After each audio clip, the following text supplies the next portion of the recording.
नमस्कार, आप देख रहे हैं कालचक्र। मैं हूं रश्मि और मेरे साथ हैं प्रश्न कुंडली विशेषज्ञ पंडित सुरेश पांडे जी। पंडित जी, बहुत बहुत स्वागत है आपका। धन्यवाद।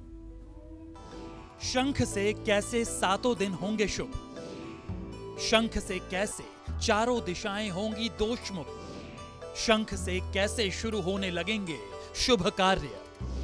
जानिए शंख से जुड़ी सबसे सही और सटीक जानकारी सिर्फ कालचक्र में।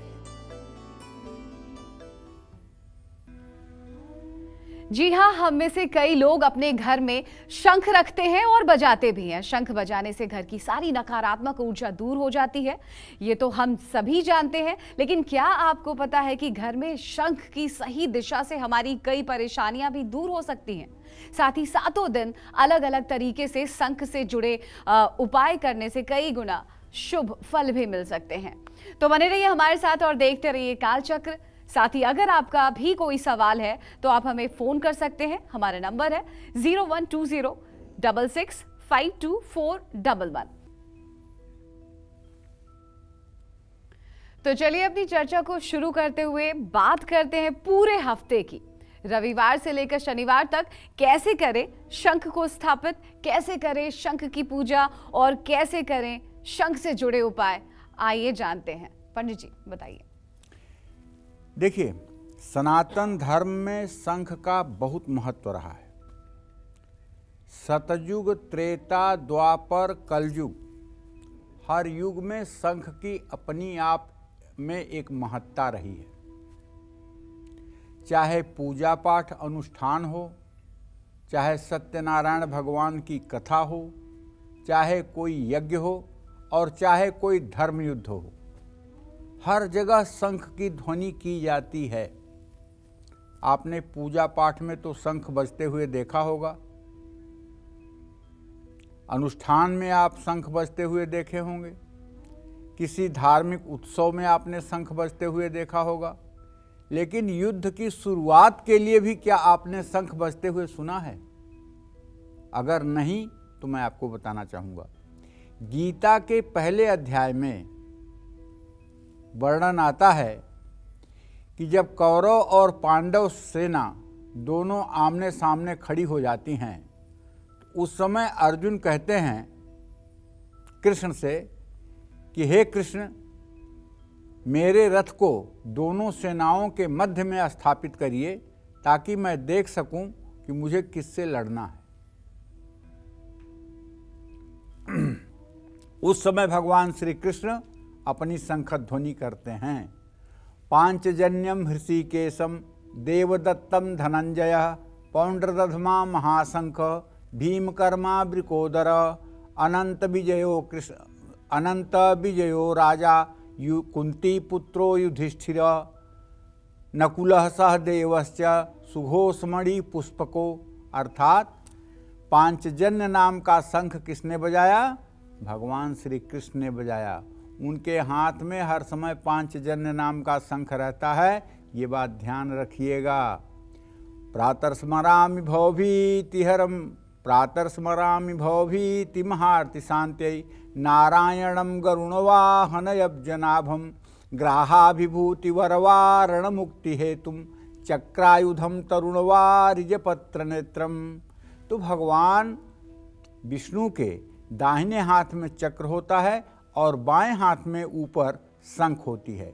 फिर दाहिने हाथ में नीचे के हाथ में गदा होती है और बाएं हाथ में नीचे कमल का फूल होता है। अर्थात ये पांचजन्य नाम का शंख हर समय भगवान श्री हरि विष्णु के बाएं हाथ में सुशोभित रहता है। तो पांचजन्यम हृषिकेशम, पांचजन्य नाम का शंख महाभारत के युद्ध में भगवान कृष्ण ने बजाया। देवदत्त नाम का शंख अर्जुन ने बजाया। पौंड्रदध नाम का शंख जो था उसे भीम ने बजाया और अनंत विजय नाम का जो शंख था उसे धर्मराज युधिष्ठिर ने बजाया। और नकुल ने सुघोष नाम का शंख बजाया और सहदेव ने मणिपुष्पक नाम का शंख बजाया। यहाँ से होती है युद्ध की शुरुआत।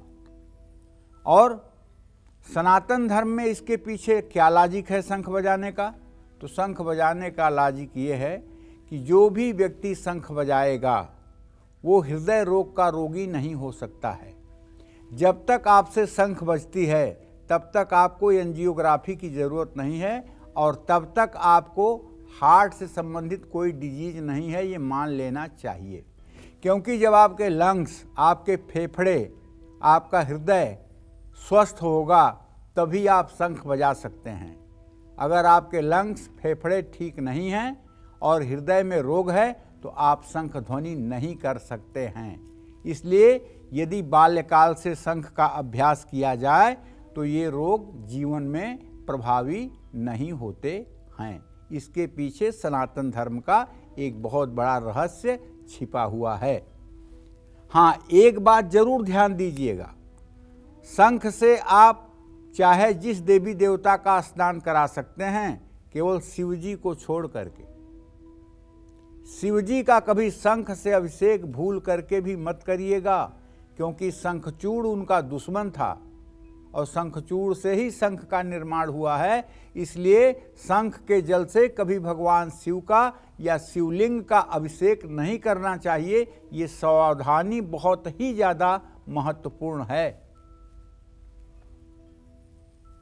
रविवार को शंख में जल डालकर यदि सूर्य को अर्घ्य दिया जाए तो इससे सूर्य ग्रह की मजबूती होती है। सोमवार को भगवान शिव की पूजा करके शिव मंदिर में शंखनाद कर सकते हैं, शंख का दान कर सकते हैं, इसका पुण्य फल प्राप्त होगा। मंगलवार को शंख बजाकर सुंदरकांड पढ़ने से मंगल ग्रह का कुप्रभाव समाप्त हो जाता है। बुधवार को शालिग्राम जी को शंख में जल और तुलसी जी डालकर अभिषेक करने से बुध ग्रह ठीक हो जाता है। शालिग्राम की असली पहचान क्या है भाई? पहली बात तो आप जान लीजिए कि शालिग्राम की एक शिला है जो मानव निर्मित नहीं है, जो प्रकृति प्रदत्त है। नेपाल में एक है गंडकी नदी। गंडकी नदी में शालिग्राम भगवान पाए जाते हैं और शालिग्राम की असली पहचान ये है कि तुलसी का पत्ता उनके पास ले जाने पे वो चिपक जाता है। ये शालिग्राम की असली पहचान है। और अगर शंख के जल से पुरुष सूक्तम के मंत्रों को बोलते हुए शालिग्राम के शिला का अभिषेक किया जाए, ओम सहस्रशिरसा पुरुषः सहस्राक्ष सहस्रपाद सहभूमि गुं सर्वता स्मृत्वा ततिष्ठदशांगुलम, इस तरह से अगर अभिषेक किया जाए तो निश्चित रूप से भगवान श्री हरि विष्णु की कृपा बरसती है। गुरुवार को शंख का केसर से तिलक करके पूजा करने से भगवान विष्णु प्रसन्न होते हैं और गुरु ग्रह भी मजबूत होता है। शुक्रवार को शंख सफेद रेशमी कपड़े पर रखकर उसकी पूजा करने से शुक्र ग्रह मजबूत होता है। शनिवार को काले रंग का शंख सरसों के तेल में डुबोकर अपने घर में रखने से 7.5 ढैया से कष्टों से मुक्ति मिलती है और शनि की कृपा प्राप्त होती है। हमारे शास्त्रों में एक वर्णन आता है, खास करके सुश्रुत संहिता की बात करें, आयुर्वेद के ग्रंथों में वर्णन आता है। दक्षिणावर्ती शंख को साफ सुथरा क्लीन करके उसमें दूसरी बार ब्याई हुई गाय का कच्चा दूध भरकर जो महिलाएं रजस्वला के बाद 3 दिनों तक उस दूध का शंख के साथ पान करती हैं, वो दिव्य संतान को जन्म देती हैं। ऐसी हमारे शास्त्रों की मान्यता है। जय मां विंध्यवासिनी। चलिए, एक अहम सवाल है, घर में सुख समृद्धि खुशहाली के लिए, मां लक्ष्मी को मनाने के लिए और कर्ज से मुक्ति पाने के लिए कैसे और कहां पर शंख को करें स्थापित? ये बहुत ही अहम सवाल है, पंडित जी बताइए।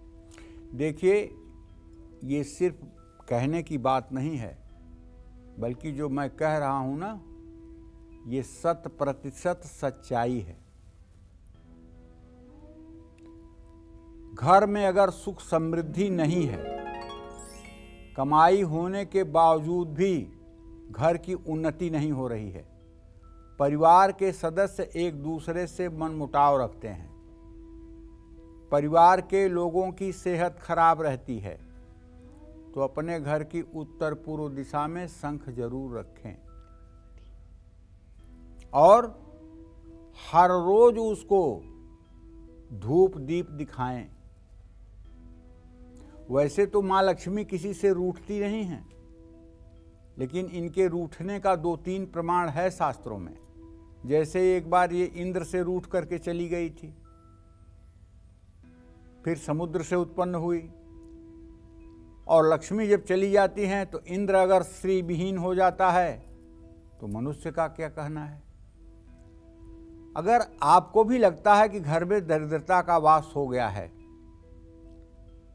कर्ज से मुक्ति नहीं मिल रही है, अपमान सहना पड़ रहा है, तो आपके अपने घर की उत्तर पूर्व दिशा में दक्षिणावर्ती शंख में जल भर करके रखना चाहिए और हर रोज जल बदलते रहना चाहिए। माँ लक्ष्मी का घर में अस्थायी वास अगर नहीं है, बचत नहीं हो पाती है, तो शुक्रवार को लाल रेशमी कपड़े में मोती शंख लपेटकर अपने तिजोरी में रखना चाहिए। लेकिन अब ऐसा ब्रह्मास्त्र उपाय बताने जा रहा हूं जिसको करने के बाद गरीबी और दरिद्रता, विपन्नता और अभाव लाखों किलोमीटर दूर नजर आएंगे।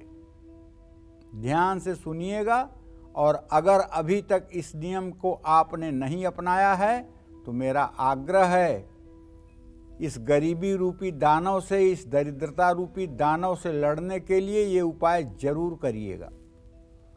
एक स्फटिक का श्रीयंत्र अपने घर में ले आइए और उसे चांदी की कटोरी में लाल कपड़ा बिछाकर उस पर स्थापित करिए। पीतल की थाली में श्रीयंत्र को रख करके दक्षिणावर्ती शंख में जल भर करके शंख की पूंछ से श्रीयंत्र पर जल गिराइए। इसी तरह से दूध गिराइए, गन्ने का रस गिराइए शंख में भरकर, शहद गिराइए, गाय का घी गिराइए, दही गिराइए और मंत्र पढ़िए। ओम हिरण्यवर्णाम हरिणीम सुवर्ण रजतस्रजाम चंद्राम हिरण्मयीं लक्ष्मीं जात वेदो मयावह। ओम तामहयावह जात वेदो लक्ष्मी मनपगामिनीं यस्याहिरण्यं विन्देयं गामस्व पुरुषानहम् अश्वपूर्वां रथमध्यां हस्तिनाद प्रमोदिनीं श्रियं देवीम् उपह्वये श्रीरमां देवी जूसतां कांसोस्मितां हृदय प्रकार माद्राम।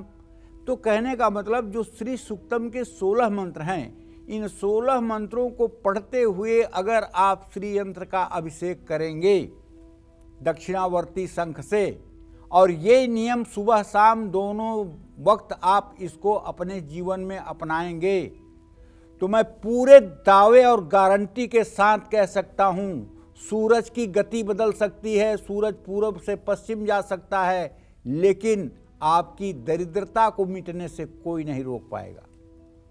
अगर जन्म जन्मांतर की दरिद्रता है वो भी नष्ट होगी इस श्री यंत्र के पूजन से। श्रीमद् देवी भागवत महापुराण के 3 स्कंध के 27वें अध्याय में वर्णन आता है, जो लोग भगवती के नवरात्र का व्रत करते हैं, कुमारी पूजन करते हैं, जो लोग भगवती की आराधना, उनके यंत्रों की आराधना करते हैं और गंधाक्षत पुष्प धूप दीप नैवेद्य से नित्य भगवती का स्मरण करते हैं, ऐसे लोग श्रीमान कुल में पैदा होते हैं और जन्म जन्मांतर तक ऐश्वर्य से युक्त रहते हैं। धर्म, अर्थ, काम और मोक्ष, ऐसे व्यक्तियों को चारों पुरुषार्थों की प्राप्ति होती है। इसलिए दक्षिणावर्ती शंख और श्रीयंत्र हर सनातनी धर्म के व्यक्ति के घर में होना चाहिए, और उस घर की गृहलक्ष्मी को चाहिए कि और लोगों को समय मिले या ना मिले, गृहलक्ष्मी को चाहिए कि श्रीयंत्र का पूजन करें। इसका एक प्रयोग ऐसा बताऊंगा जिसे करके आपके पैरों तले जमीन खिसक जाएगी। आप सोचेंगे हाँ, कलयुग में इतना भी चमत्कार होता है। इसका एक ऐसा प्रयोग बताऊंगा जिसे सुन करके आप अगर आजमाएंगे तो आप भी आश्चर्यचकित हुए बिना नहीं रहेंगे। आप इस कार्यक्रम के साथ बने रहिए और शंख से जुड़े उपाय को ध्यान से देखते रहिए। जय मां विंध्यवासिनी। इस बीच हमारे साथ जुड़ गई हैं एक कॉलर सुमन कानपुर से हैं। सुमन, बहुत बहुत स्वागत है आपका, अपना प्रश्न पूछिए। जी जी, मैं कानपुर से बोल रही हूँ। जोर से बोलिए सुमन, अगर जवाब चाहिए तो। जी जी जी पंडित जी। हाँ बोलिए। और यहाँ खुश रहिए, बोलिए। चलिए, सुमन की आवाज तो हम तक नहीं पहुंच पाई, लेकिन इस बीच भावना जुड़ गई हमारे साथ, ये भी कानपुर से हैं। भावना, अपना प्रश्न करिए। आपके चरणों में कोटि कोटि प्रणाम। हाँ, सदा सुखी रहिए। पंडित जी, मेरा प्रश्न है मेरे पति को लेकर और मेरी बड़ी बहन को लेकर। मेरे पति की डेट ऑफ बर्थ है 11/6/90, समय है 2:03 दोपहर का। मैं इनकी ये मेहनत बहुत करते हैं, लेकिन इनको तरक्की और प्रतिष्ठा कब तक मिल पाएगी पंडित जी? और मेरी बहन को चर्म रोग हो गया, सफेद दाग शादी के बाद से, वो स्वस्थ कब तक हो पाएगी? वो बीमार ही रहती है ज्यादातर पंडित जी। देखो, ऐसा है, जो मैं देख पा रहा हूँ, आपके पति भाव का स्वामी बुध है, उससे भाग्य भाव का स्वामी शनि है। आपके पति के भाग्य में 4 चांद लगाने के लिए आपके पति को चाहिए कि 40 दिन लगातार किसी शिव मंदिर में जा कर के और श्री सूक्तम के मंत्रों को घी का दिया जला करके एक बार पाठ करना चाहिए। 40 दिनों के बाद ही इनके पराक्रम में पंख लग जाएंगे और ये अपनी जिम्मेदारियों को ठीक ढंग से पूरा करेंगे। दूसरा प्रश्न तुम्हारा है इनकी बहन के चर्म रोग का, तो ये बहुत स्पष्ट सी बात है। इसमें बहन को एक लंबी पूजा करनी पड़ेगी चर्म रोग से मुक्ति के लिए। वो पूजा ये है कि सूर्योदय के समय स्नान करे, सूर्य को अर्घ दे और तांबे के हवन कुंड में आम की लकड़ियाँ जला करके घी, चीनी, शहद, ये 3 चीज़ों को मिलाकर चांदी के चम्मच से गायत्री मंत्र बोलते हुए 108 बार गायत्री मंत्र से नित्य प्रातः हवन करे। ये उपाय अगर 1 वर्षों तक ये लगातार सुबह करती है तो निश्चित रूप से इसका सफ़ेद दाग समाप्त हो जाएगा और छोटी सी औषधि भी इसके लिए रामबाण बन जाएगी। रविवार का व्रत करना चाहिए, प्लास्टिक के किसी बर्तन का इसको इस्तेमाल नहीं करना चाहिए और किसी के यहाँ मृतक कर्म जहाँ हो, श्राद्ध कर्म जहाँ हो, वहाँ जाकर भोजन नहीं करना चाहिए। और शनिवार की शाम पीपल के नीचे सरसों के तेल का दिया जरूर जलाना चाहिए। पीपल की 7 परिक्रमा भी करनी चाहिए। इससे इसका चर्म रोग ठीक होगा और ये एक सुखी संपन्न जीवन व्यतीत कर पाएगी। घर में कहाँ और कौन सा शंख स्थापित करने से भाग्योदय जल्दी होता है, इच्छाएं पूरी होती हैं और सभी परेशानियां दूर होती हैं? अपनी इसी चर्चा को आगे बढ़ाते हैं और बात करते हैं उन लोगों की जिनकी शादीशुदा जिंदगी में कड़वाहट आ गई है, धन संपत्ति और मां लक्ष्मी की कृपा नहीं मिल रही है। ऐसे लोग घर में कैसे और किस दिशा में शंख को स्थापित करें? पंडित जी, आप जरा बताएं। देखिए, मैंने आपको दक्षिणावर्ती शंख, मोती शंख के बारे में बता दिया है। अब अगर आपके वैवाहिक जीवन में मनमुटाव है, पति पत्नी में क्लेश है, नई शादी हो, कलेश हो जाए, तो बात समझ में आती है कि 2 व्यक्ति 2 जगह पैदा हुए, एक साथ मिले, उनकी मनोदशा एक जैसी नहीं हो रही है।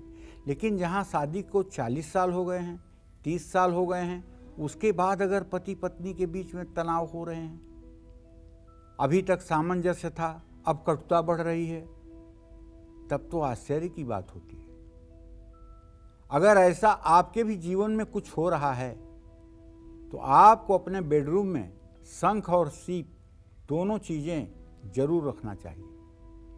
अगर आपका मुख्य द्वार गलत डायरेक्शन में बना हुआ है या आपके घर में वास्तु दोष है, जैसा कि वास्तुशास्त्री आपको बताते हैं, तो शंख, सीप, कौड़ियाँ मौली में पिरोकर मुख्य द्वार पर आपको लटकाना चाहिए।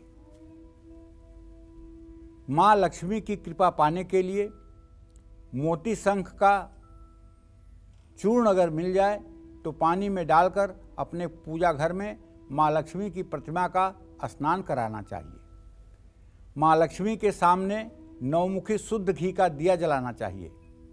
धन संपत्ति के साथ साथ आत्मविश्वास भी बढ़ेगा। घर की जिस भी दिशा में वास्तु दोष हो वहाँ सुबह शाम शंख बजाएं, कपूर से आरती करें। ऐसा करने से उस दिशा की नकारात्मक एनर्जी दूर हो जाएगी।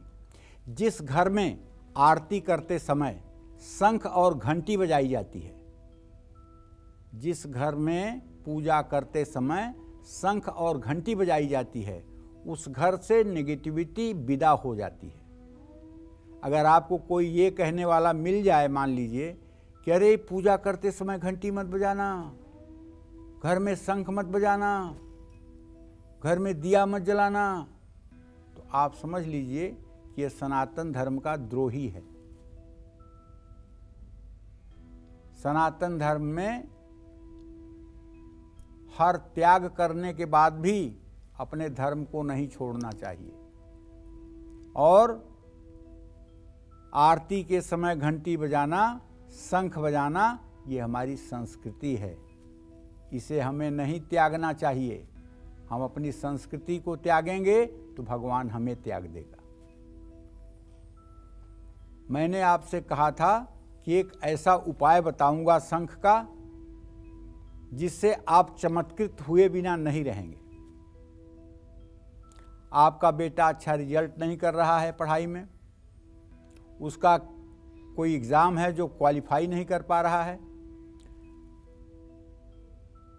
आपके पति को प्रमोशन नहीं मिल पा रहा है, इच्छित जगह पर स्थानांतरण नहीं हो पा रहा है, आपके पत्नी को नौकरी नहीं मिल रही है, या किसी तरह की आपके सामने समस्या है, तो आपको चाहिए कम से कम 100 ग्राम का स्फटिक का श्रीयंत्र घर ले आइए और उसकी विधिवत पूजा करिए। पीतल की थाली में रख करके दक्षिणावर्ती शंख से जल, दूध, गन्ने के रस, शहद, घी, दही से उसका अभिषेक करिए। सुंदर ढंग से उसे चांदी की कटोरी में या चांदी की प्लेट में लाल कपड़ा बिछा कर रखिए। ऊपर से कलावा लपेटिए। हल्दी, रोली, सिंदूर, चंदन, लाल फूल, धूप, दीप, नैवेद्य से पूजा करिए। ये सब पूजा करने के बाद जब आरती कर लीजिए तो आप उन्हें उठा करके अपने दाहिने हाथ में रखिए और जो आपकी मनोकामना हो उसको 5 बार कहिए। हे अंतराज, आप मेरे पति का स्थानांतरण करवा दीजिए। 5 बार कहिए, 21 दिन कहिए। अगर 21 दिन में स्थानांतरण ना हो जाए तब आप कहिए। इसी तरह से जो भी आपकी मनोकामना होगी उसे 5 बार 21 दिनों तक कहिए और इसका चमत्कार देखिए। कहते समय वहाँ और कोई दूसरा व्यक्ति मौजूद नहीं होना चाहिए और ये एकदम गोपनीय तरीके से आप और श्रीयंत्र के बीच की वार्ता होनी चाहिए। जय मां विंध्यवासिनी। तो अगला सवाल काफी अहम है, जाहिर सी बात है हर कोई जानना चाहता है। पंडित जी, हम सब चाहते हैं कि हमारा बैंक बैलेंस बढ़े, कारोबार में मुनाफा हो, तो ऐसे में हम शंख को कैसे स्थापित करें? देखो, ऐसा है, माँ लक्ष्मी की अपार कृपा पाने के लिए, माँ लक्ष्मी की अपार कृपा पाने के लिए, बैंक बैलेंस बढ़ाने के लिए अपने पूजा घर में स्फटिक के श्रीयंत्र का शंख में जल भरकर अभिषेक करना चाहिए। कारोबार में मुनाफा अगर नहीं हो रहा है तो कार्य क्षेत्र के पूजा घर में गणेश शंख में जल भरकर रखिए। धूप दीप से शंख की पूजा करिए और हर रोज़ शंख का जल पूरे कार्य क्षेत्र पर छिड़किए। ऐसा करने से कारोबार में तेजी आएगी, तरक्की होगी। शंख में दूध भरकर घर में छिड़कने से वास्तु दोष दूर होता है। पितृदोष से मुक्ति पाने के लिए घर में शंख में जल भरकर भगवान विष्णु और ओम नमो नारायणाय नमः मंत्र का जप करते हुए अभिषेक भी करना चाहिए। जय मां विंध्यवासिनी। तो चलिए अब ये जान लेते हैं कि शंख को सही विधि क्या है स्थापित करने की, कैसे हम सही तरीके से इसे स्थापित करें कि हमें विशेष कृपा मिले। पंडित जी, देखो, ऐसा है, पहली बात तो शंख को अपने घर में शुभ मुहूर्त में लाना चाहिए। भरणी भद्रा जब ना हो तब मतलब कि घर में शंख लाना चाहिए। शंख की एक पहचान है, शंख को अगर आप अपने दाहिने कान के पास ऐसे करेंगे तो उसमें से टू टू टू की आवाज़ आएगी, अगर वो ओरिजिनल शंख होगा। ओरिजिनल शंख नहीं होगा तो कोई आवाज़ नहीं आएगी। तो शंख जो है ये देव प्रतीक है, इसलिए शंख का गंगा जल, दूध, घी, शहद, गुड़ और पंचद्रव्य से अभिषेक करना चाहिए। शंख को दीपावली, होली, नवरात्रि, रामनवमी, गुरु पुष्य योग या शुक्रवार को घर में स्थापित करना चाहिए। शंख को लाल रंग के रेशमी कपड़े पर स्थापित करके इसको धूप, दीप और नैवेद्य अर्पित करना चाहिए। इससे असाध्य रोग दूर हो जाते हैं, दुख और दरिद्रता दूर होती है और वास्तु दोष समाप्त होता है। घर में दो शंख एक जैसे नहीं रखने चाहिए। एक बजने वाला शंख, एक दक्षिणावर्ती शंख आप रख सकते हैं, एक मोती शंख भी आप रख सकते हैं, लेकिन दो बजने वाले शंख या दो दक्षिणावर्ती शंख ऐसे नहीं रखना चाहिए। इससे जीवन में मुश्किलें बढ़ती हैं और घर में अशांति फैलती है। लेकिन किसी खास मनोकामना के लिए घर में नर और मादा शंख का जोड़ा रखकर पूजा करनी चाहिए। जय मां विंध्यवासिनी। इस बीच हमारे साथ एक कॉलर जुड़ गए हैं, राम कुमार गंगानगर से। राम, बहुत बहुत स्वागत है आपका कालचक्र में। आप पंडित जी से अपना प्रश्न पूछिए। प्रणाम पंडित जी। हाँ, सदा सुखी रहिए। हाँ पंडित जी, मैं मेरे बेटी के कोई रिश्ते के बारे में पूछ रहा हूँ। बेटी का नाम और उम्र बताइए। उसका जन्म है 25/2/1992। जी, नाम क्या है? 26/2/1992। नाम क्या है? नाम है किरण। उसके विवाह के बारे में जानना चाहते हैं? हाँ सर। चलो, मैं बताना चाहता हूं कि किरण के विवाह में अभी भी विलंब की स्थिति बनी हुई है। आप अगर कोशिश करेंगे तो नवंबर और दिसंबर में रिश्ता तय हो जाएगा, जनवरी फरवरी तक विवाह हो जाएगा। अब वो 31 साल की हो रही है, देर हो गया है, इसलिए कात्यायनी मंत्र का 41,000 उससे जप करवाना चाहिए। ओम क्लीम कात्यायनी महामाये महायोगिनीधीश्वरी नंदगोपसुतम देवी पतिम में कुर्ते नमः। पीले कपड़े पहन करके, पीले आसन पर बैठकर, केले के पेड़ की पूजा करके, सरसों के तेल का दिया जला के, कमल गट्टे की माला पर इस मंत्र का 10-10 माला सुबह शाम 21 दिन जप करना चाहिए और 21वें दिन किसी ब्राह्मण को बुला के हवन कराना चाहिए। खीर पूड़ी खिलाना चाहिए, गाय को भी खीर पूड़ी खिलाना चाहिए। इससे विवाह में शीघ्रता होगी। जय मां विंध्यवासिनी। इस बीच एक और कॉलर हमारे साथ जुड़ गई है, अभिलाषा जबलपुर से। अभिलाषा, अपना सवाल करिए। पंडित जी, जय मां विंध्यवासिनी। पंडित जी, मैं अभिलाषा राय बोल रही हूँ जबलपुर से। मेरे भैया की शादी को 1 साल हो गया है। मेरा जन्म है 23/4/83। मेरा भाई मेरे से 3 साल छोटा है। 1 साल हो गया उसकी शादी को और उसकी एक बेटी भी है, पर भाभी मायके में जाके 3 महीने से बैठी, आ नहीं रही है। तो कोई उपाय बताइए कि वो आ जाए। देखिए, ऐसा है कि सूर्य और शनि दोनों की स्थिति चतुर्थ दशम है। अभी उपाय बताने से तो आपकी भाभी आने वाली नहीं है, लेकिन जहाँ तक मुझे लग रहा है कि अगर आपके भैया अर्गला स्तोत्र का सुबह शाम पाठ करना शुरू कर दें तो 40 दिनों के बाद भाभी आपके घर आने का मन बना लेंगी। अर्गला स्तोत्र में एक मंत्र है, ओम क्लीम पत्नीम मनोरमाम देहि मनोवृत्तानुसारिणीम तारिणीम दुर्ग संसार सागरस्य कुलोद्भवाम क्लीम ओम। इस मंत्र का अगर 108 बार जप कर लें तब भी 40 दिनों में चमत्कार दिखेगा।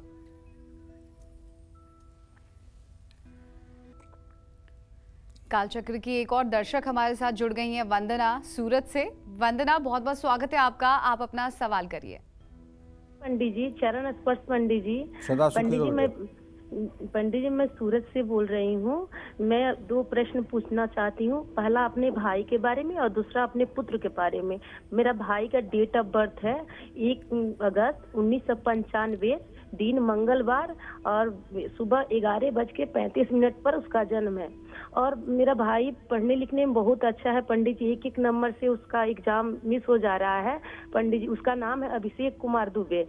और उसके भाग्य कैसा रहेगा और उसकी नौकरी योग्य है कि नहीं पंडित जी, थोड़ा हम लोग को कंफर्म कर दीजिए। और दूसरा जहाँ तक रहा मेरा बेटा का है, मेरा बेटा का नाम संस्कार तिवारी है। और पंडित जी, हम लोग वैष्णव हैं, हम लोग एस्कॉन से जुड़े हुए हैं।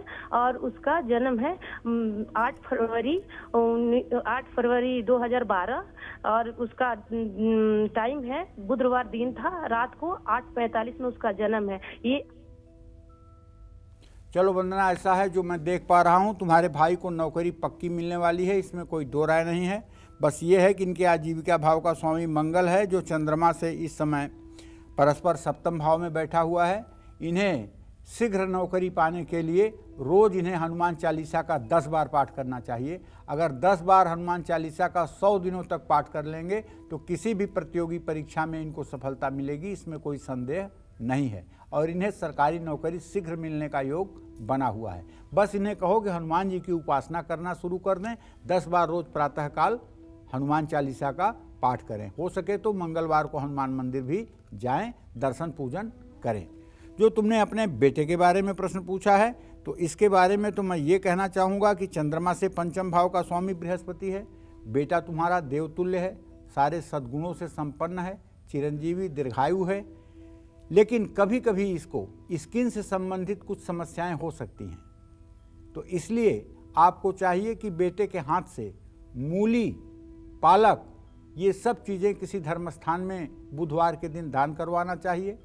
और बुधवार के दिन मूंग भिगो करके गायों को खिलवाना चाहिए, जिससे इसकी शिक्षा और स्वास्थ्य दोनों अच्छा रहे। जय मां विंध्यवासिनी। चलिए अब बात करते हैं आज के ईमेल कुंडली विजेता की। तो पंडित जी, आज की हमारी कुंडली विजेता हैं मुरादाबाद की योगिता।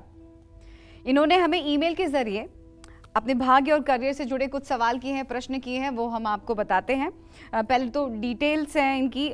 नाम योगिता है, इनकी जन्मतिथि है 2 मई 1991 और जन्म का समय है शाम के 5:20 और जन्म का स्थान है भिलाई, छत्तीसगढ़।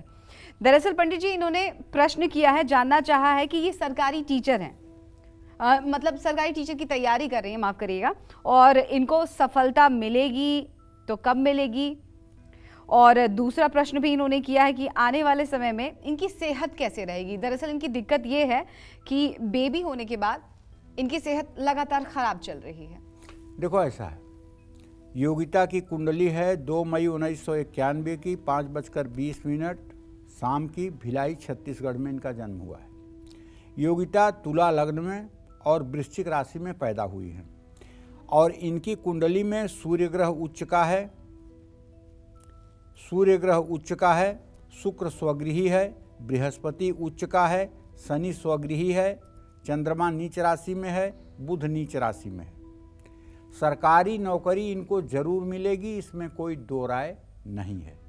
जहाँ तक इनके स्वास्थ्य का प्रश्न है तो बुध ग्रह के कारण स्नायु तंत्रों में खिंचाव हो रहा है और शरीर में खान पान की वजह से कमजोरी हो रही है।